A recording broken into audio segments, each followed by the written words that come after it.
We do know a lot more about how the leak happened. Julian Assange has said that this is information that had been circulating, passed around by CIA officials and contractors. His suggestion is that it was done behind the back of the CIA and that it was done for commercial purposes. So it seems that at some point it just fell into his hands. We do have some new information about what's happened, and we can see tech firms beginning to look at the code that WikiLeaks has released and make fixes to their products.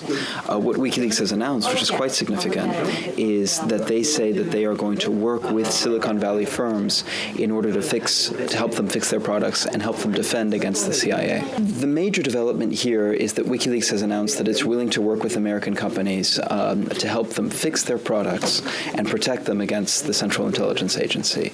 That's big news, but we don't really understand how that's going to work.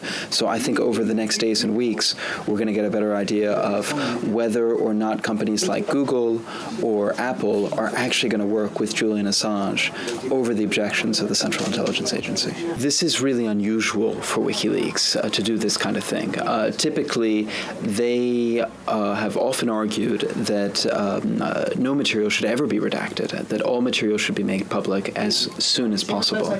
Here they're taking a slightly different tack. They say that because the material that they have is potentially dangerous, they want to take it to the vendors first so that the vendors can fix it and defang or disarm the material, if you will.